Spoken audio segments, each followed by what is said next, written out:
Violence in Afghanistan is at an all-time high, and the Taliban is gaining strength from the perception that international forces are about to leave.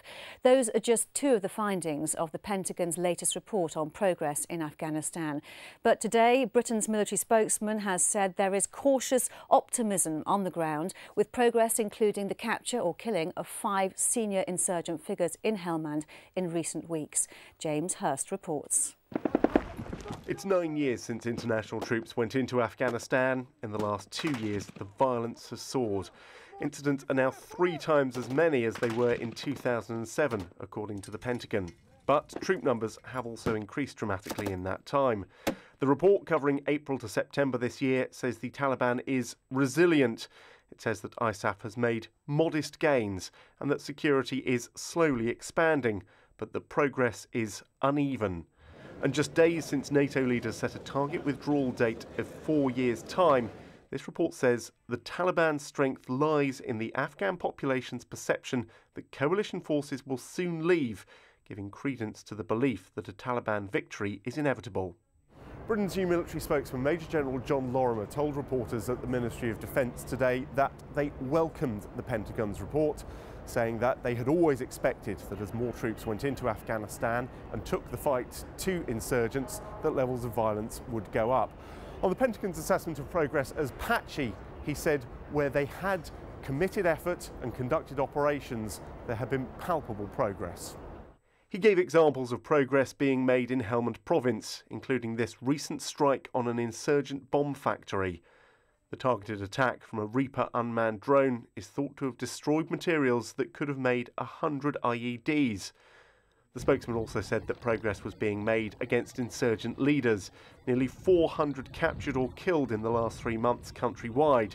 In central Helmand, 4 have been killed in recent weeks, and the insurgent shadow governor of Nad Ali has been captured.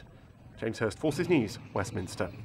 Well, joining us live now from Task Force Helmand headquarters in Lashkar Gah is Lieutenant Colonel David Eastman. Colonel, thanks for your time. The Pentagon report says the insurgency is resilient despite increased pressure. What's your experience? Well, I have to say the report covers the whole of Afghanistan, and I can only really talk from a Helmand perspective and actually the Task Force Helmand view. But certainly from our perspective, things are progressing well, and there is an element of cautious optimism, and I think we've been benefiting from the troop surge, the extra 20,000 Americans that have come into Helmand that have allowed us to focus our efforts onto the central Helmand area, and we are seeing progress. We're now able to have troops into areas that we weren't able to before because we didn't have the resources, and so the security bubble is definitely increasing. And I think as an example of the progress that's being made, the concert that Farhad Darya held last Friday is a great example of the security and the sort of optimism that's in this area now.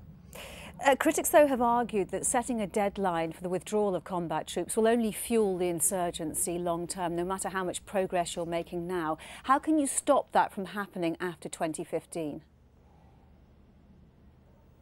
Well, our focus is on training the Afghan National Security Forces to take on that role.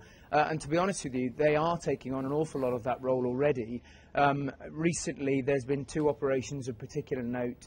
The ANP, the Afghan National Police, conducting an operation called Zmari Sarak 5, which they instigated and conducted themselves extremely successfully to clear an area east of Lashkar Gah. And also the Afghan National Army conducted an operation called Omid Char, in which they secured an area outside Gereshk. And both of those operations were instigated, planned and conducted by the Afghan National Security Forces with minimal support from British troops and ISAF troops. So our plan and our aim is to make sure that the Afghans can take on that security role. All right, Lieutenant Colonel David Eastman, thank you very much for your time.